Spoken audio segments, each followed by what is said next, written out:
Agora, Só Esportes, com Ted Sartori e Anderson Firmino, na Ômega Web Rádio. Boa noite para você que acompanha o programa Só Esportes aqui pela Ômega Web Rádio. Prazer em contar com a sua audiência mais uma vez, nessa quarta-feira, dia 14 de agosto de 2019. Sejam bem-vindos.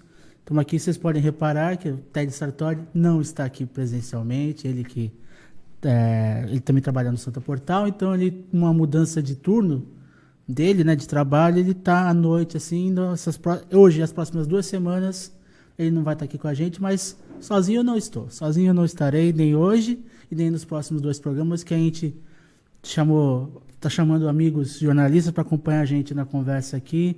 Então hoje a gente trouxe aqui a Sheila Almeida, ela que é repórter de A Tribuna, amiga de longa data. Sheila, seja bem-vinda, prazer em contar com você aqui mais uma vez. Muito obrigada, o prazer é todo meu estar aqui com vocês, aliás, com o Anderson Firmino, também com um convidado que já vai ser apresentado. Eu agradeço imensamente o convite, viu? A Sheila que também apresenta o programa Manhã de Notícias na Nova FM, de segunda a sexta, das 8 às 9 da manhã. Das 8 às 9 da manhã. Então, um programa também super qualificado aqui da nossa Baixada. E ali na ponta, o pessoal que está na live já pode acompanhar, ver um personagem importantíssimo da história do nosso esporte da região, uma figura sensacional, um exemplo de vida, um exemplo de superação. Ele que é o Paulo Eduardo Kieff Agard. Pauê. Ele que é um super atleta, uma referência do esporte e em especial do esporte adaptado, do paradesporto. Ele que vai contar a história da trajetória dele. Pauê, seja bem-vindo aqui ao Só Esporte, obrigado pela presença. Eu que agradeço, obrigado pela oportunidade.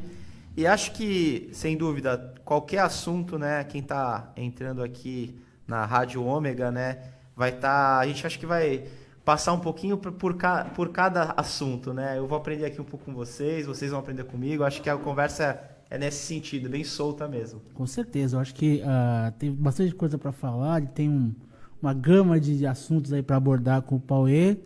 E desde já convido você que está acompanhando a live aqui a participar, a curtir, a compartilhar, mandar seu comentário, mandar sua pergunta, porque além de interagir com a gente, além de participar do programa, no final desse mês, vocês vão concorrer a esse rádio aqui. Todos os programas da Ômega, todo o Bola do Jogo, Elas por Ela, Ômega Debate, Ômega Notícias, todos os programas, o pessoal participa, interage e concorre a esse rádio aqui, que tem uma carinha vintage, né? Uma cara aqui de rádio antigo, mas ele é super moderno, tem Bluetooth, tem todo... Dá para ouvir a Ômega, dá para fazer 1001 aqui. Firmino, já vim aqui outra vez, eu fiquei babando no rádio, achei muito bonitinho, de verdade. Vou participar, viu? Não, você não pode. Sacanagem. Então o pessoal está convidado a participar, compartilhar, mandar perguntas e concorrer a esse rádio. E além disso, aí especificamente do nosso programa do Só Esportes, então, no último programa do mês, do dia 28, a gente vai sortear um vale presente no valor de R$100, até R$100 da Gardenia Flores. Então você que quer presentear alguém, um parente, uma mãe, enfim, concorre aqui com a gente a um vale presente de R$100 lá da Gardenia Flores, que fica no Supercentro do Boqueirão. Vou começar a conversa aqui com o Pauê. Rapaz, você... Ajeitando o cabelo aqui que eu tirei minha touca. Tava calor já. Pô, tem que caprichar no visor, né? Que tem bastante gente. Não tem muita não, achei que tá suave. Então, rapaz, tanto tempo que a gente conhece, assim, conhece a tua trajetória, assim, fica até difícil um ponto específico para começar, assim, mas o que o Pauê de hoje, você tá com quantos anos, Pauê? 37. 37. O acidente que te vitimou, enfim, que você vai contar um pouquinho da história, foi em 2000. Ano de 2000. Então, já fazem 19 anos, assim. Então, o que o Pauê de hoje pode contar para o Pauê daquela ocasião? Olha, hoje, né, depois de tanto tempo passado, inclusive dessa mudança tão grande que foi a minha vida, né?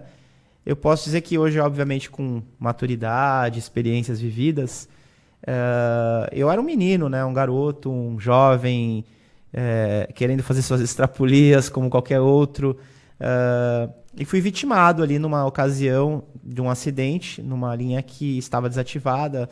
Enfim, foi um percalço que a vida, que eu soube transformar numa forma positiva e que aprendi também muita coisa com isso.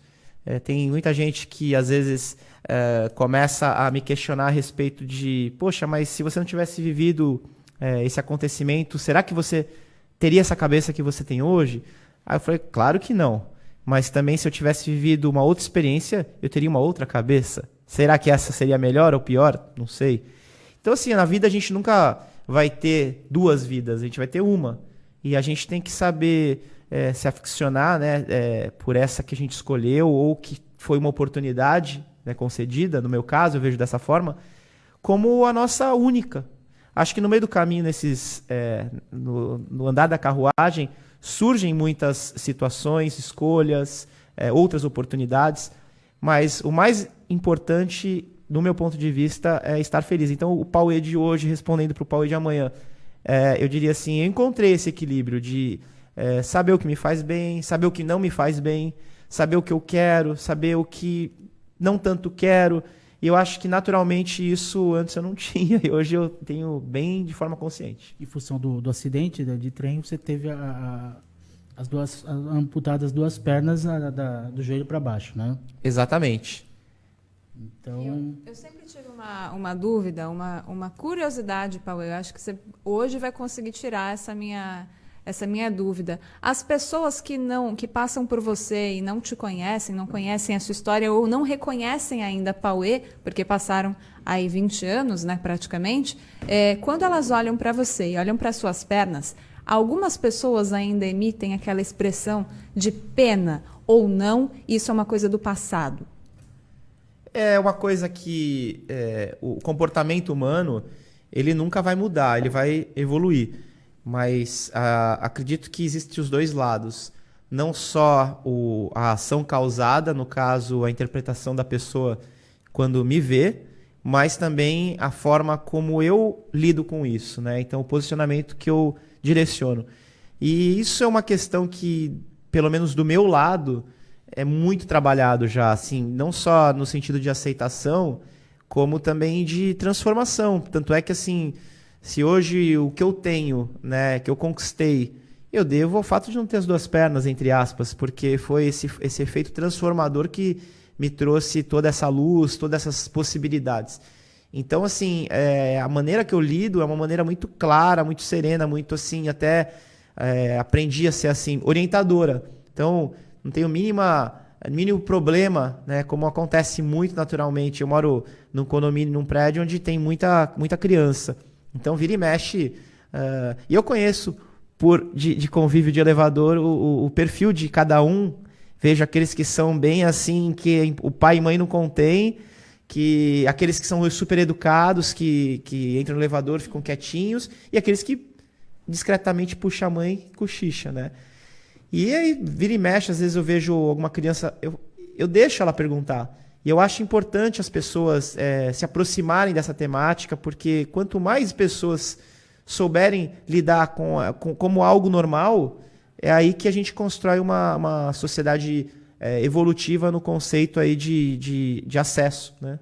De acesso também, não só de aceitação, mas preconceito, né? Preconceito é uma coisa muito complicada, porque nem sempre vem de uma maldade, vem simplesmente de um conceito pré-estabelecido, uma ideia anterior de que aquela pessoa sempre está sofrendo, nem dela, pois é. O entorno dela ali, o meio dela é que acaba definindo esse tipo de posicionamento, esse tipo de impressão, assim. E, Paulo, como é que o esporte entrou na tua vida, assim? Você, na época do acidente, você já praticava? Como é que... Sim, sempre pratiquei esporte desde criança e assim era talvez eu possa entender que o esporte é meio que um estilo de vida hoje na minha vida e foi também no passado e por um grande talvez momento, né, quase uma década, foi carreira, esporte e rendimento. Foi uma veia que eu sempre quis viver no surf na época, mas não evoluí a ponto disso. Fui um surfista amador, que competia, gostava de competição, mas ficou nisso. Não tive uma carreira sucedida. Tanto é que eu não evoluí para um profissional. Mas, depois que eu perdi as duas pernas e me tornei pioneiro no que eu fazia, eu vi uma oportunidade de me tornar um atleta profissional. Primeiro biamputado, né? Sim, na época, em 2000, fui o primeiro... Primeiramente, a mídia reconheceu como o primeiro surfista biamputado no mundo, na época. E eu achei até demais ser no mundo, né? Porque eu falei, nossa, que isso quer dizer, né? Mas depois, acho que o grande viés disso tudo veio depois, porque isso me inspirou, me trouxe convites inusitados que eu recebi para viajar para praias no exterior, que antes não tinha nunca acontecido isso na minha vida.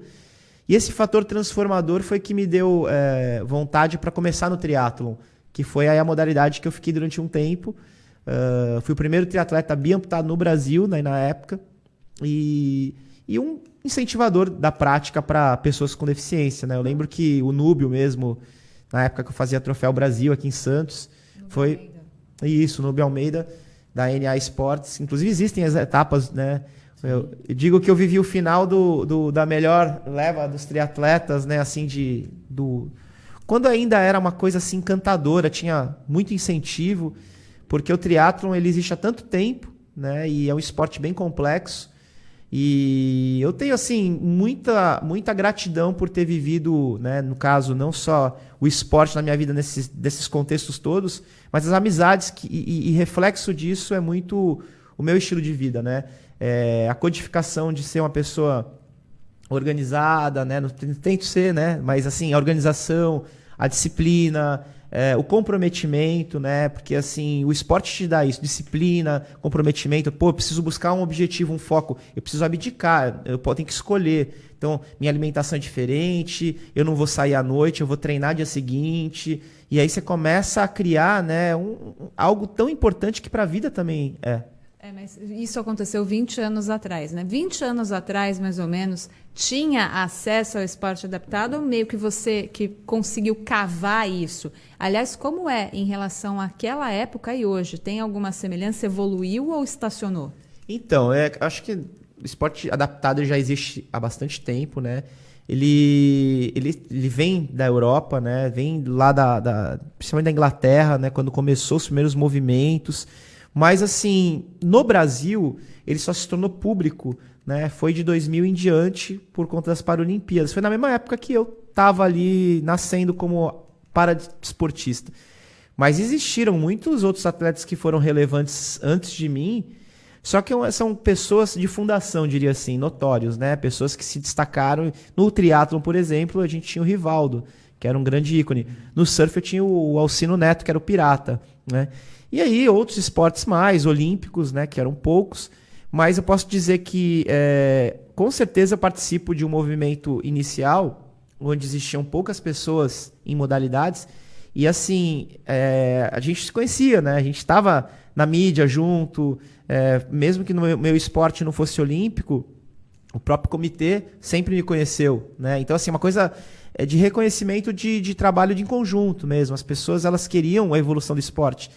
Tanto que tem uma história curiosa que o primeiro mundial que eu fui de triatlon, eu tava com grana restrita e, tipo, meus pais me ajudaram muito na minha reabilitação, tiveram que vender tudo que tinham para poder me ajudar com as próteses, né, que são caras. E aí eu lembro que eu tava bem assim, indo em vários programas e eu lembro que eu fui no Faustão. E aí rolou alguma coisa assim do tipo dele perguntar se tinha algum sonho e tal. Mas assim, eu, garoto, não sabia nem o que falar. Eu falei assim, eu tenho vontade de ir pro Mundial, né? Tipo, e eu tinha classificação pro Mundial.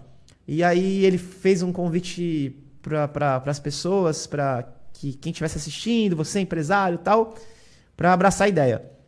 Isso foi um domingo. Na segunda-feira me liga a técnica da Adriana Beari e da Shelda do vôlei. E elas me convidaram para ir pro Rio que elas iam fazer 7 anos de equipe, né, de vôlei de praia, e elas não sabiam da minha ida, e ela queria fazer uma surpresa, porque achava que a minha presença próxima à equipe ia ser muito importante para essa última Olimpíada delas. E aí eu falei, nossa, que convite inusitado e tal, e fui. Eles me pagaram passagem, né, me receberam num hotel, passei o dia inteiro com elas, foi maravilhoso, fomos treinar juntos. Aí à noite voltei pro hotel, dia seguinte a gente foi comer. E aí, nesse almoço, ela me deu um envelope com a passagem comprada para Cancún, no México, né? E o hotel, a reserva do hotel. Aí eu fiquei assim, não sabia nem o que falar. Falei, e aí, para completar, né, com chave de ouro, né, fui para lá. E quando eu chego no simpósio para fazer a retirada dos kits, né, que é um dia geralmente antes da competição, pegar a numeração, colocar na bike, levar para a área de transição, são os preparativos, né, para a prova. Eu tô tipicamente santista, com uma camisa do Charlie Brown Jr., né, com outra e vestido com o uniforme da seleção brasileira. E aí eu dobro dentro do simpósio eu dobro uma esquina, que a gente fala um corner, né, e esbarro de combro, né, com uma canadense alta. O nome dela era Lauren Hattel. Era uma canadense que era a maior incentivadora do paradesporto. Era organizadora, inclusive em Cancún, do paradesporto. E a gente caiu no chão. Eu caí com ela com todas as fichas de competição. Aí ela olha pra mim e fala assim... olha, vê que eu não tenho as próteses. Fala assim, você vai competir? Aí eu falei assim, vou. Aí ela falou assim, você pode... aí vem aqui comigo. Me trouxe. A bagatela de $520 ficou para trás. Ela me conseguiu a inscrição, me trouxe, me deu de presente, falou assim, só que é o seguinte, eu quero você amanhã aqui, 13h. Eu não tinha noção do que estava acontecendo. Dia seguinte, eu estava lá conforme prometido. Mas já sabia que era ela. Sabia que era ela. Tá. E não derrubou mais nada. Não, sabia depois que ela se apresentou para mim. E quando eu cheguei lá, era uma coletiva de imprensa internacional. E eu estava com todas as feras, os caras do triatlon do mundo. E aí, do paradesporto, foi eu e o Chris Bourne, o Chris Bourne era um canadense que competia. E aí, a gente chegou lá e tinha gente do mundo inteiro. E eu não sabia falar inglês, assim, fluente, né? Então, eu tava lá e fui surpreso, né? Eu cheguei e eu falava aquelas meia dúzia de palavras que todo mundo entendia. Dia seguinte, eu me vi em todos os jornais de lá. E para completar, aí fui campeão mundial da modalidade, da minha categoria, para consolidar. Aí Cancún ficou pequeno.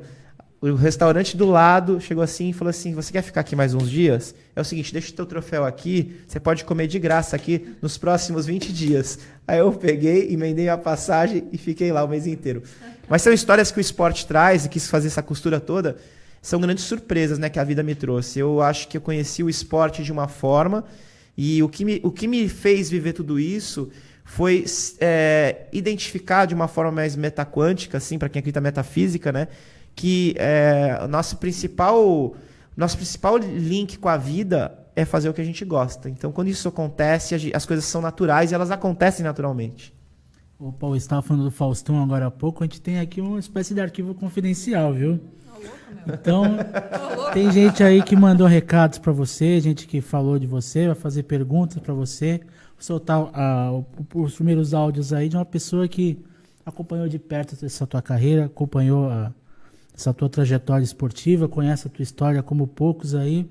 Marcelo, puder soltar. São 2 áudios na sequência. Então, uma pessoa... Olá, pessoal do Só Esportes. Muito legal estar falando com vocês. Adoro o programa de vocês, sempre com grandes convidados e falando de esporte, incentivando. Afinal de contas, aqui a nossa região tem grandes atletas, grandes paratletas. Inclusive, hoje o convidado é super especial, o Pauê que tem um sobrenome difícil de falar, Gard, uma coisa assim. Me corrige, Pauê. Descendente de viking, gente. Não sei se vocês sabiam, ele vai contar para vocês essa história. Mas outra coisa, o Pauê é um exemplo de superação, um cara incrível. Ele já escreveu livro, ele faz motivação, ele é uma inspiração para muita gente, para muitas crianças, muitas pessoas sedentárias e outros atletas, enfim, para todo mundo. E para quem não sabe, o Pauê, ele já praticou vários e vários esportes, né? Foi o que eu saiba, é o primeiro surfista biamputado do mundo. Além do surf, também com o biamputado, ele acabou competindo em triatlo e conquistando vários títulos no triatlo também, em grandes marcas, e se aventurou na canoagem oceânica, fez aí uma expedição muito legal, remou 400 quilômetros, se eu não me engano, que foi isso, de Paraty até Santos. A gente, inclusive, mostrou essa reportagem, ele com Fábio Paiva. Então, Pauê está sempre aí inventando alguma novidade. Então, eu quero saber qual é o próximo desafio que ele inventou. Pauê, grande abraço para você. Legal, Vanessa. Obrigado aí, foi bem legal. Acho que ela falou que nem eu estava conversando com vocês anteriormente e relatando, né? Eu gosto de comentar de coisas que eu já fiz, né? E não de coisas que eu vou fazer. Coisas que eu vou fazer, eu apresento elas quando estiverem prontas, né? Mas não há nenhum problema de comentar quais são os próximos passos. E obrigado pela menção, pelas palavras. Inclusive, a Vanessa, ela cobriu o início de tudo. A primeira ida para esse Mundial foi ela que fez a matéria. Foi, inclusive, eu lembro dessa reportagem que foi para o Corpo em Ação, para o Jornal da Tribuna, que foi naquele deck onde tinha o Extinto Carecas, em São Vicente. Sim. Né? A gente combinou de se encontrar lá, então assim, a gente gravou no deck, que não existe mais, a gente estava sobre o mar, né? Falando naquela reportagem. E eu era um menino, eu tinha 19 anos, mas ela também acompanhou essa vinda de Paraty a Santos, a época também do livro que ela relatou, entre outros, o filme, o documentário. Tiveram vários feitos, várias realizações. E o próximo passo, eu estava comentando assim, eu tenho várias ideias e eu quero, numa fase agora mais madura, viabilizar, né, negócios, né, trazendo também outras experiências, trazendo outras pessoas, podendo dar uma continuidade, né, porque eu acredito que eu consegui muito êxito na minha carreira pessoal, né, de poder ser um palestrante, onde eu frequento ainda, não só o Brasil inteiro, mas outros lugares pelo mundo. Dentro do paradesporto, dentro do pouco tempo até, porque eu digo que a minha carreira ela não foi uma carreira longa, foi uma carreira de 7 anos, 8 anos no máximo, 7 anos quase finais ali dos 8, completando 8, que eu tive uma lesão que acabou me impedindo de continuar. Eu tinha vontade na época no esporte de fazer um Ironman, né? Acabei não continuando com isso por conta que eu tive uma lesão bem complexa na minha coxa, né? Já tinha feito 2 cirurgias no joelho para remodular a parte amputada, preparando, né, o corpo para poder tomar, né, pancadas, né? E acabou que, enfim, que eu não completei. E depois eu acabei indo para canoagem, que aí fiz um grande desafio, né? Só que acabou mudando o foco, né? O esporte nunca mais se tornou rendimento, acabou se tornando muito mais uma vestimenta, um estilo de vida e torna-se ainda um campo de projetos, né? Então, tanto no esporte quanto na educação, que é algo que me fascina muito, como num lado mais social, né? Falando com as pessoas, interagindo. Tem um projeto aí para acontecer tão breve, quem é aqui da região de Santos vai estar vendo, né, esses encontros acontecendo, porque eles vão estar sendo retratados de forma midiática, tem envolvimento dos munícipes também, vai ser algo bem legal. Mas assim, eu posso dizer que eu venho trabalhando num novo projeto de vida, né, que é um posicionamento novo de marca, tem a ver com Revolução 4.0, que é essa nova era da robotização, fala um pouco sobre comportamento humano, como o ser humano se comportar perante essa grande mudança. Então, assim, eu acho que o momento agora é de todos nós abrirmos colocar nossas anteninhas, né, para tentar sincronizar de alguma forma, né, com esse novo momento que a gente está vivendo. Não ser resistente, né? Até quando, fazendo uma analogia, a gente vai pagar conta indo no banco, né? Tipo, eu estava conversando essa ideia, a gente ainda vê pessoas em filas, né, pagando conta no banco. Hoje a gente consegue pela internet, facilidade, habilidade. E talvez essa facilidade, essa habilidade é a mesma, né, que tirou o nosso sono, né, que fez com que o mundo acelerasse tão rápido e a gente perdesse um pouco da nossa paz. Então a reflexão um pouco em cima disso. Nas suas palestras, o que você percebe que as pessoas ainda ficam mais chocadas ou ainda se interessam mais é justamente essa questão de como dar a volta por cima ou de como enxergar diferente a mesma questão? O que mais as pessoas prestam atenção, o que elas mais aprendem e que você olha e fala, poxa vida, eu repito isso em todas as palestras e todas as vezes as pessoas pegam nesse ponto e ficam aqui, isso que interessa para elas. O que as pessoas mais precisam aprender na sua visão? Tem tanto a ensinar. Olha, eu não sei te responder essa pergunta, que elas mais precisam aprender, porque é difícil falar tantas pessoas diferentes que eu encontro, né?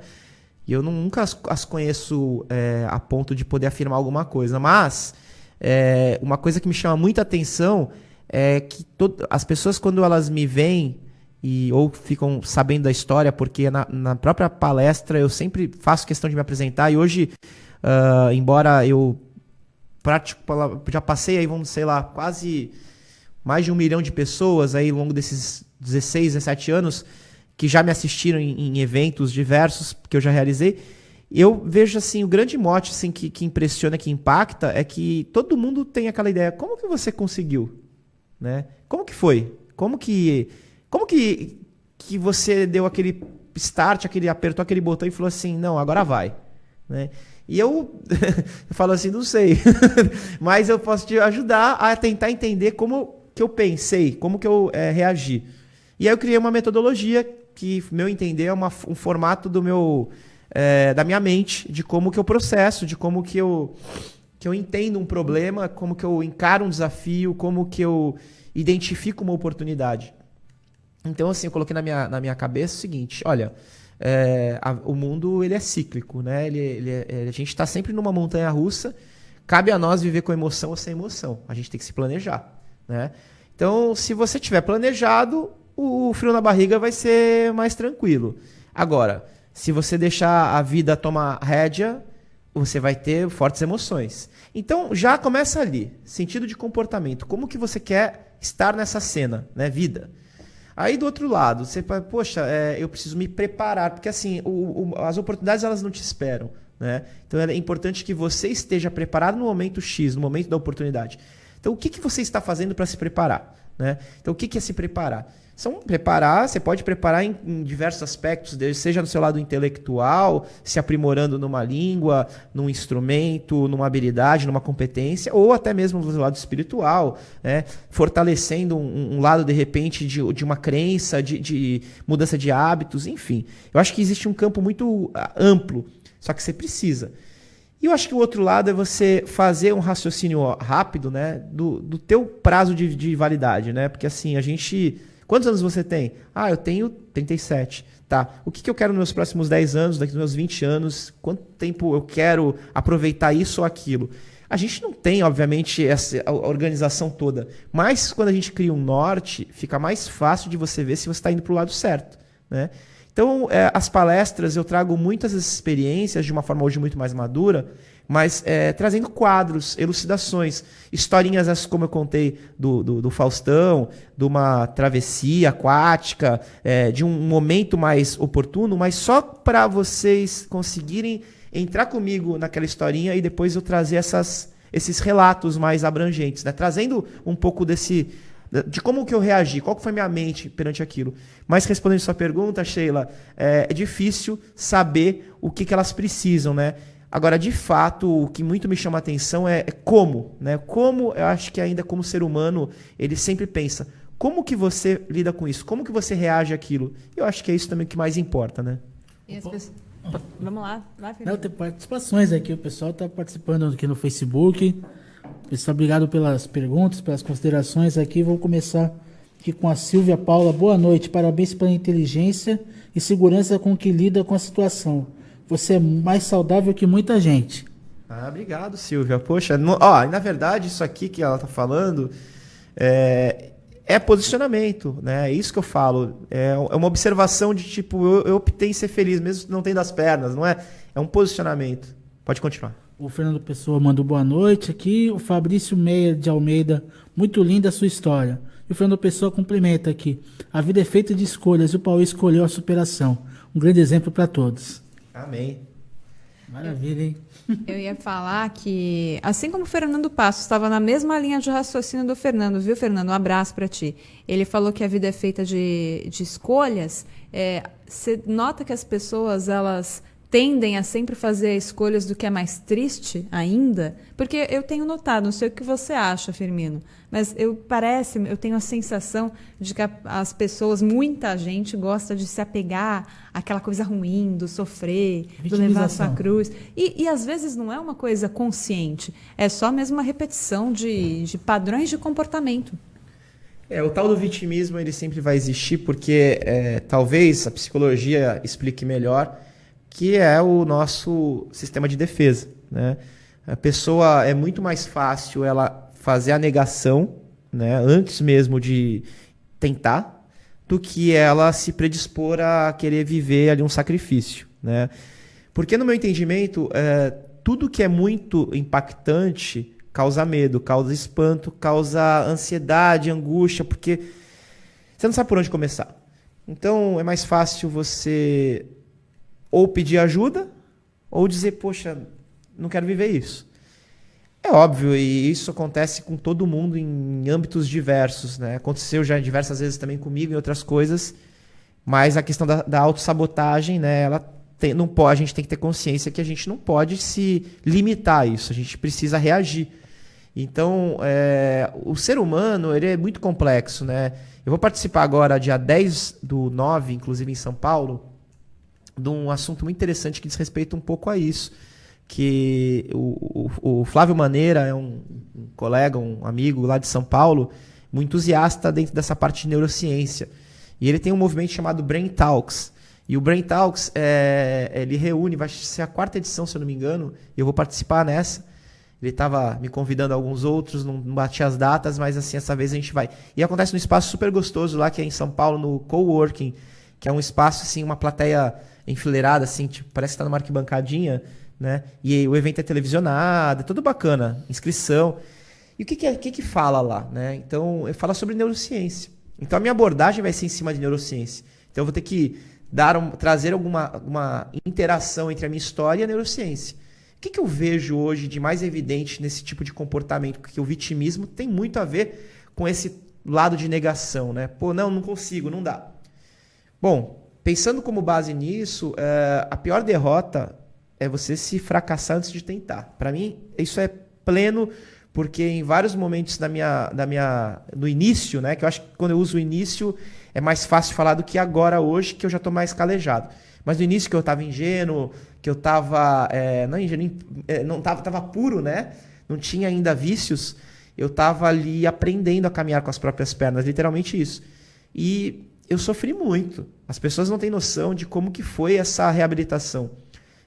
Minha perna doía, sangrava, teve uma São Silvestre que o encaixe já não entrava mais nem para o Réveillon, né? Tive febre, tive íngua assim, muscular, né? Sofri muito para adaptar. E eu não sabia o que era. Eu estava lidando com essas diferenças. Só que eu insistia, só que com moderação. Mas eu estava ali persistindo, eu estava ali na busca incessante por aquilo. Porque aquilo eu sabia que iria me trazer outros aprendizados. Só que eu não podia também tocar vou fazer do jeito que... Não dá. Tanto é que me custou. Quando eu quis fazer mais do que eu podia, foi quando o músculo gritou. E aí eu tive que abdicar. Então, assim, a gente tem que ter limites. Ao mesmo tempo, a gente não pode pensar que as coisas não são possíveis. Então, eu acho que essa que está o equilíbrio. Meio termo. Oi, estou conversando aqui com o Marcelo Dias, ele que está na parte técnica, e a gente vai soltar uma pergunta aqui do Ted Sartori, né? Ele que não está aqui presente, mas mandou a pergunta dele, o Ted Sartori. Quando tiver na agulha, pode... Olá pessoal do Só Esportes, ao meu amigo Anderson, a Sheila, hoje nossa jornalista convidada, em especial um grande abraço ao nosso convidado especial, o Pauê. Hoje eu não estou no programa, né? Como eu disse na edição anterior, no programa de hoje, nos 2 seguintes não estarei presente, volto em setembro, mas aproveito para deixar minha pergunta para o Pauê, que é a seguinte. Pauê, nas palestras que você costuma fazer pelo Brasil inteiro, qual que é a pergunta mais recorrente que você ouve de quem acompanha a sua palestra? Quem está lá na palestra qual pergunta é mais feita nessas palestras? Um grande abraço a todos e até a próxima. Tchau, tchau. Grande Ted. Ted já fez muita reportagem comigo para o Jornal da Tribuna. Lembro bastante. Então, Ted, respondendo a sua pergunta, né? Eu respondi a Sheila aqui a primeira pergunta, que na verdade acho que a pergunta nem foi o que ela me perguntou. Ela perguntou assim, o que as pessoas vêm com expectativa, né? E eu respondi que era a questão de como que eu lidei com tudo isso, né, para conseguir superar. Mas acho que uma pergunta direta, assim, que as pessoas, por incrível que pareça, né, ainda existe assim, machucou para começar a andar ou foi de boa, né? Porque ver tanta interatividade, tão natural, assim, tem gente que às vezes me conhece e fala assim, até esqueço que você usa prótese, né? porque eu lido com uma naturalidade e não, doeu muito e não foi fácil, né?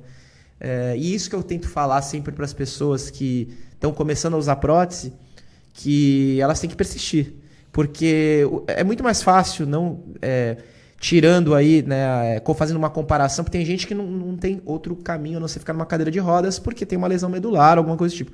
Mas uma pessoa amputada, ela tem possibilidade de andar, então ela tem que insistir. Tem que insistir porque a qualidade de vida dessa pessoa que é amputada, se ela tem mobilidade, ela vai conseguir ter uma vida plena, mas ela precisa se adequar, né, ao encaixe da prótese, né? O encaixe da prótese tem que estar muito bem feito. E no começo de qualquer amputação, posso responder isso até com um pouco mais de fundamentação. Eu sou fisioterapeuta formado, né? Nunca exerci a área, mas estudei e fui um curioso, talvez, para buscar um pouco mais dessas informações que eu estou respondendo. Pesquisei para poder entender até o corpo humano. E é inevitável, no começo de qualquer amputação, vai sofrer, nos primeiros 2 anos, 3 anos, algumas mudanças, o coto, que é a parte amputada, é a parte onde está sendo protetizado. E o encaixe, numa analogia, é como se fosse comprar um tênis e você não anda de tênis, você só anda de chinelo e vai começar a usar um tênis.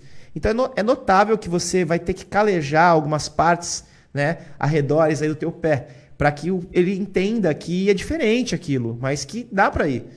Se o tênis estiver apertado, ele vai causar, né, um incômodo, ele vai machucar, a unha vai encravar, vai acontecer alguma coisa. Vai começar a criar uma erosão na pele, né, e aquilo lá vai virar um machucado. Isso também vai acontecer no encaixe. O encaixe perfeito é o encaixe que o teu corpo está adequado, equilibrado.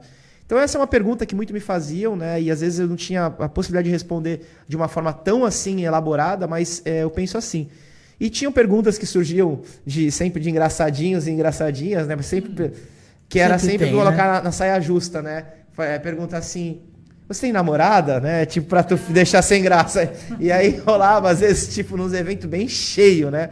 Mas aí era pra quebrar, alguém falava disso pra, tipo, tentar provocar, pra ver se eu ia falar alguma coisa. Aí eu sempre contava alguma história, né? Aí eu já falava assim, vou apimentar então esse encontro.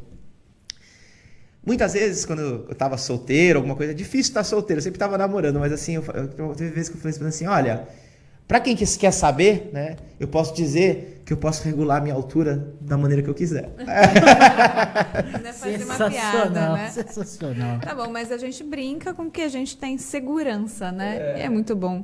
É verdade. Ô Pauê, e ver a tua vida documentada em livro, em filme, assim, como é que você sente, assim, o teu exemplo, a tua história, daqui a 50 anos, 60 anos, alguém pegar um livro, pegar o filme assim e ver, poxa, esse cara é um vencedor, conseguiu driblar tanta coisa, como é que é pra ti essa sensação? Então, eu já fui mais ligado à parte de querer fazer isso se tornar muito público, ser alguma coisa assim que abrisse fronteiras a ponto de eu aproveitar esse lado comercial. Uhum.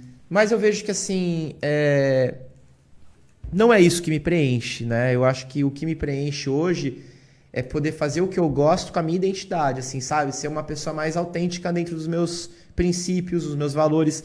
Porque o que eu notei, assim, com essa era da internet é que tem muita gente que tem muito valor, muita coisa boa, muita coisa interessante, mas que se vendeu. Se vendeu para a internet. Se vendeu para agradar pessoas.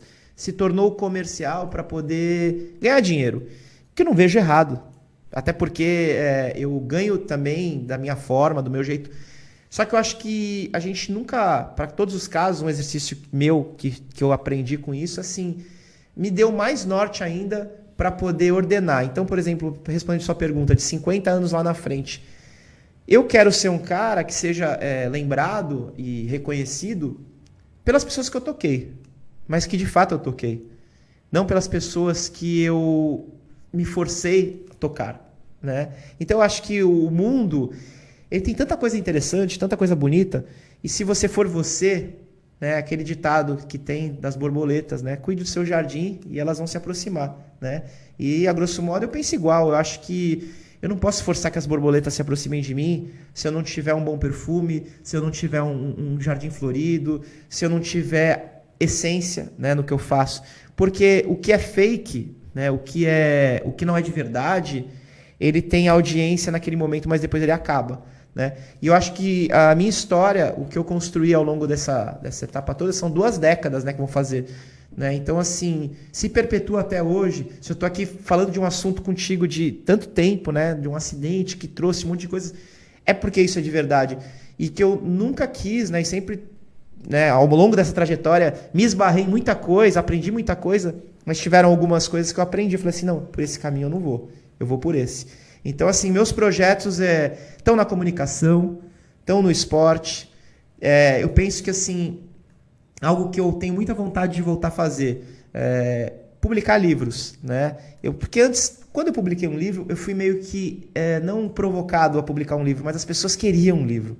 Achavam que porque eu fazia palestra... O que você podia falar, né? Queriam levar para casa alguma coisa, queriam contar, queriam mostrar, E eu dava muita palestra, e eu era jovem, não tinha ainda ingressado ainda naquela fase, né, de maturidade. Eu estava assim, ainda vivendo tudo aquilo. E foi em 2008, né? Então foram 11 anos atrás. Eu tinha ali meus 25, 26, 27 anos, 26 anos. Então, assim, foi um outro momento. E hoje, eu acho que mais maduro, uma das coisas que eu quero é poder pegar uma galera legal, assim, sabe? Um pessoal que tem conteúdos legais e, pô, tentar trabalhar isso, tentar ajudar, tentar codificar e continuar fazendo o meu. Mas tentar dar um link, tentar dar uma abertura, por exemplo, produzir conteúdos, gerar novas oportunidades. Porque eu acho que, assim, naturalmente, o que é seu tá guardado. Fala aí, Maradei.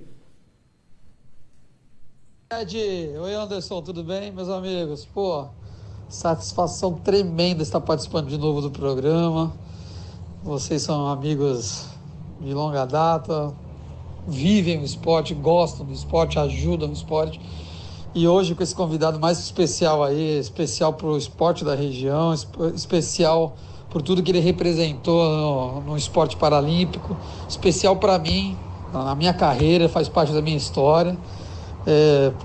Pauê é um moleque que eu adoro demais, entendeu? Um moleque no bom sentido, porque ele já é um homem mais que formado, mas para mim vai ser sempre aquele menino, entendeu? Que eu vi ali desde o comecinho.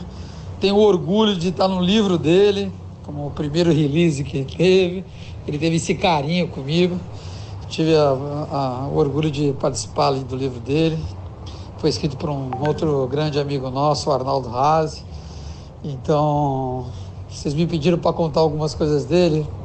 Assim, tem 1000 histórias quando ele treinava com a gente. Eu vi todo o início, todo aquele drama de ele começando com o Mosquito. O Mosquito foi um grande mentor para ele ali.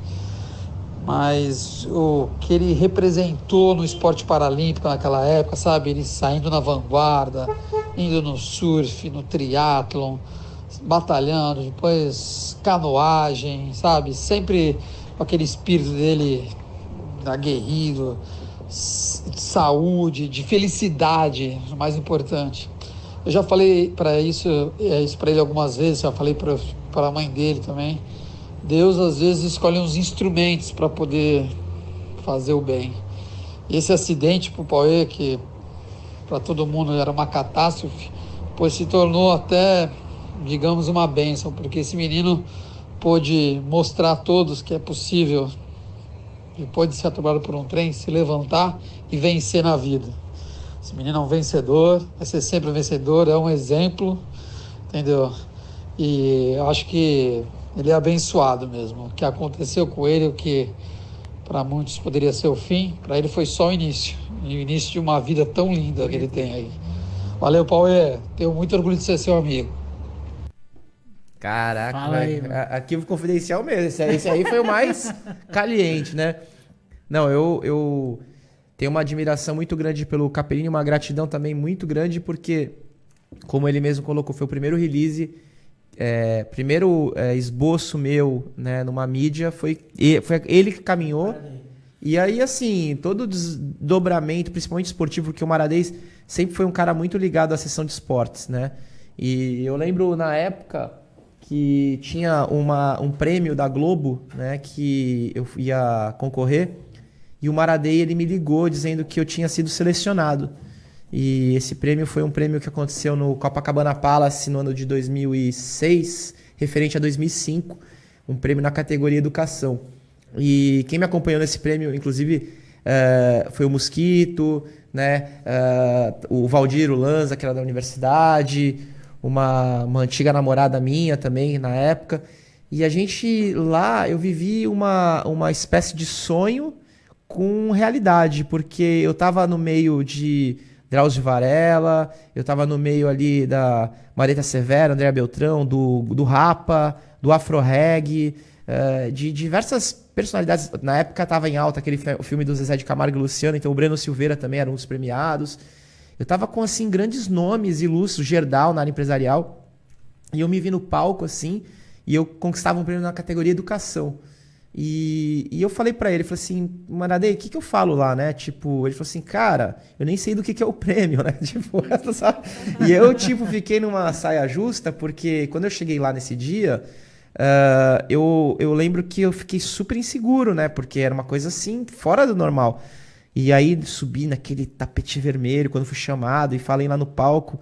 Sei que no dia seguinte saí na capa do jornal e me vi estampado, porque realmente a fala ali foi muito sincera e talvez todo mundo ali já estava muito calejado nas falas, né? Era meio recorrente ganhar prêmio, alguma coisa do tipo. Mas o meu não, o meu era ali a primeira vez, é simples, foi fluiu.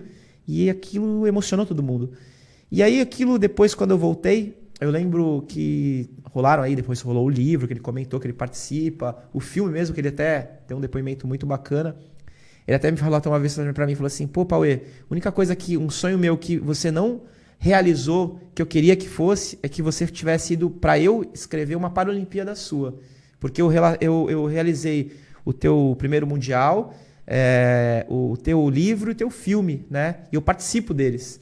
Mas a Paralimpíada era o meu sonho, que eu sempre falava que você ia participar da Paralimpíada, sempre projetei isso. E ele me tornou na época, né? Porque jornalista é fogo, né? Ele cria o que ele quer. Ele colocava uns releases assim, o embaixador do esporte adaptado no Brasil. Aí eu, pô, que peso, hein, meu? Mas você não joga essa responsabilidade toda. Não, mas tu vai conseguir, tu vai não sei o quê. E sempre, então o Maradei teve essa persona de influenciador, né? De um cara que conseguia dar voz para aquilo que ele acreditava. Então ele tem parcela aí de mérito em toda essa construção que né, para mim tem muito valor. Obrigado, Maradei. Você é um cara mais que especial. Sheila, as participações aí dos internautas, por favor? Você parou em quem? Na Sônia Maria Santos? Não, foi a última que eu... Não cheguei a falar o nome dela. Então, Sônia Maria Santos mandou um boa noite aqui. Boa noite, Sônia. Um beijão pra ti. Também Arthur Santos falando aí. Show de bola, grande entrevista. Meu irmão. Olha aí, meu o irmão. Arthur. Antônio José Lemos Vasques, falando Firmino, a Sheila da rádio, e tá falando da Santa Cecília FM também, dando boa noite pro Firmino. Antônio José Lemos Vasques está em todas, hein? Em todas as rádios e todos os programas e todas as frequências. Um abraço para você, Antônio. Bom, você falou da Paradesporto, até a última pergunta que a gente tem aí, da participação, fala um pouco disso. Você comentou que você vai para Lima, né? Vai acompanhar o Parapan, né? Sim, eu vou dia 23 na abertura e fico até dia 25, volto. Vai ser rápido a minha passagem. Minha ideia lá, eu estou indo como convidado da Autoboc. A Autoboc é uma empresa a qual eu faço um trabalho, eu sou um dos embaixadores da marca no Brasil. Para quem não conhece, a Autoboc é uma empresa de inovação tecnológica, né, em reabilitação. Então, tudo que é prótese, órtese é a sustentação, né? E cadeira de rodas, hoje padrão 100% alemão, é a maior indústria hoje desse segmento no mundo. Ela está em 45 países, um deles é o Brasil. E eles são patrocinadores oficiais, tanto da Paralimpíada quanto do Parapan. E aí eu estou indo junto com um grupo de outras pessoas, né, entre médicos, equipe técnica, alguns atletas. E a nossa ideia é dar um aparato para os atletas que vão estar lá competindo, que representam a Autoboc. Então, Maradei, voltar na Paralimpíada como convidado, né, no Parapan. E, inclusive no Parapan, a gente está tocando nesse assunto, né? Vou estar em Lima, a gente volta. Um ponto notório de um Parapan, minha modalidade nunca ingressou, né? O triatlon, ele nunca ingressou e até hoje o triatlon que tem no Parapan não tem a minha categoria, tá? Então não daria ainda para eu ir como biamputado, porque precisa ter um número mínimo de participantes. É complexo não ter as duas pernas, nadar, pedalar e correr, né? Então, a grosso modo. E eles também têm que entender que eles conseguem criar essa categoria. Então, se eu não me engano, só existem 2 categorias hoje, né, que no paradesporto. Enfim, voltando ao assunto.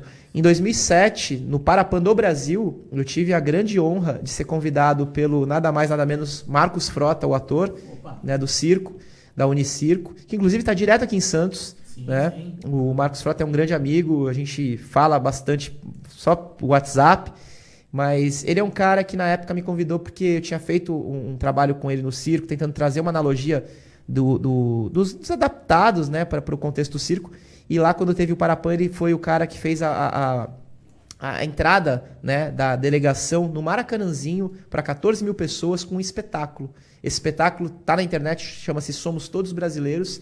E aí eu fui o cara que fazia o selo, né, de uma passagem de um quadro para o outro. Foi maravilhoso.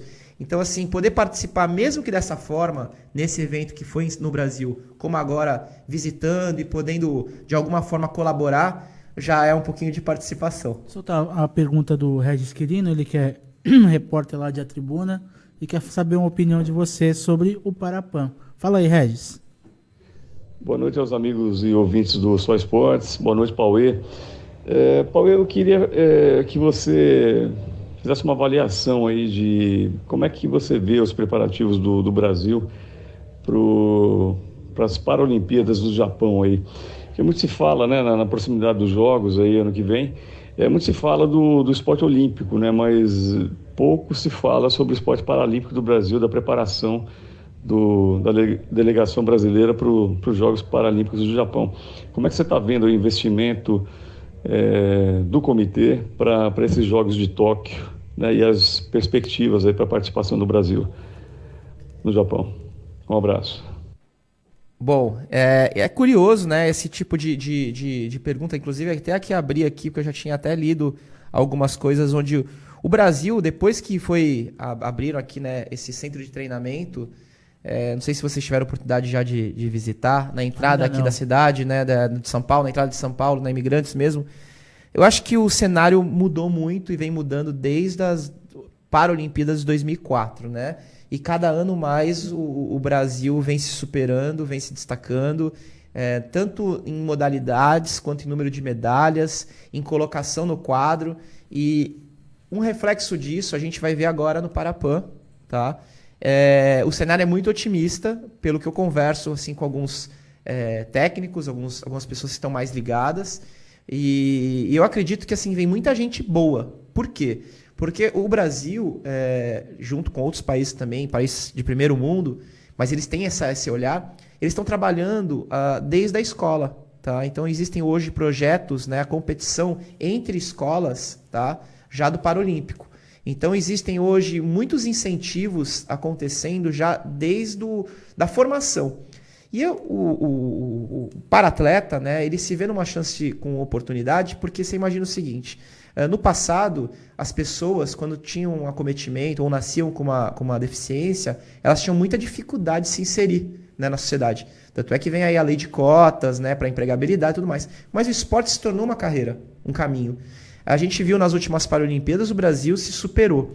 Eu acho que agora no Parapan a gente vai ter um espelho muito bom, né? Mas com certeza a natação, o atletismo, né, a canoagem, né, tem tanto esporte aí que o Brasil ele tem assim um lastro assim já de outras medalhas e vem forte.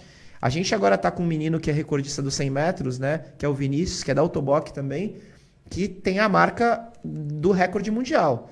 Só que assim, a Olimpíada, a Paralimpíada, o Parapan é uma série de elementos, né? Não é só você ter a melhor marca, porque ali acontece tudo. Ali tá a chance da sua vida naquele... É o dia. Mas tem incentivo suficiente ou falta incentivo também? Eu acho que tem incentivo mais do que o suficiente, porque na minha época, com pouco, a gente tirava limão ali do resquício final, né, para fazer a limonada. Então, assim, se eu tivesse... Até eu entrei eu tive a semana passada, retrasada, no Centro Paralímpico Brasileiro, E eu até comentei, né, com o nosso presidente da América Latina, da Autoboc, falei, cara, se isso aqui há 20 anos atrás existisse, poxa, não é me gabar, mas com certeza eu teria conquistado muito mais títulos, porque eu acho que assim, as pessoas elas têm que saber fazer com pouco, porque quando a gente tem tudo, a gente acaba se vitimando, né? Ficar se moldando a situação. Tá certo. Olha, é bom ele falar isso, porque muitas vezes a gente sempre pensa que falta incentivo, é uma frase repetida. E aí o Pauê vem aqui e fala que não é bem assim. Com certeza. Gente, tá dando horário aqui, a gente tá estourando um pouco aqui, daqui a pouco vê o Fabiano Fará com o Ômega Notícias, aí mais programação da Ômega, mas eu queria, antes de encerrar, agradecer muito a você, Sheila, por ter me acompanhado aqui na condução do programa. Obrigado. Apareça mais vezes. Você Com certeza. Está muito convidada. Muito obrigado. O prazer foi todo meu. Quero agradecer ao Pauê, a você, Firmino, ao Ted Sartori também está acompanhando de longe, mas tá. E todo mundo que está aqui na live com a gente, viu? Muito obrigado. Pauê, brigadíssimo pela presença. Adorei falar com vocês. Obrigado, Sheila, Firmino. Eu acho que assim, esse tipo de assunto, né, ele é sempre oportuno. Então, assim, sempre que vocês quiserem debater outros assuntos, eu me coloco à disposição. Eu acho que a comunicação, de alguma forma, a gente está aqui conversando de forma bem aberta, né? Eu acho que isso que é legal. Sem protocolo, sem agenda amarrada, tem que falar de tal assunto. Porque eu gosto disso, eu gosto de liberdade de expressão e vocês aí estão campeões aí também no conteúdo. Bacana, adorei estar aqui com vocês. Obrigado mesmo ao grande Pauê. Gente, obrigado pela participação, obrigado pela interatividade, todo mundo que participou, que compartilhou, que comentou. Lembrando, vocês estão no final do mês ocorrendo esse rádio aqui, né? Todo mundo que participou, esse rádio vintage, mas super moderno. E no último programa último Só Esportes do mês, também concorrendo a um vale presente de R$100 da Gardenia Flores. Então, o pessoal que quiser presentear alguém da família, enfim, a esposa, a mãe. Então, participe, concorra a esse prêmio legal. Gente, muitíssimo obrigado a vocês, a todo mundo que participou. Obrigado ao Guga, ao Marcelo Dias, a vocês que estão aí com a gente. Quarta que vem tem mais um programa Só Esportes, aqui na Ômega Web Rádio. Um abraço a todos, até quarta-feira que vem. Tchau, tchau. Essa é a sua rádio. Rádio Ômega. Ligada em você.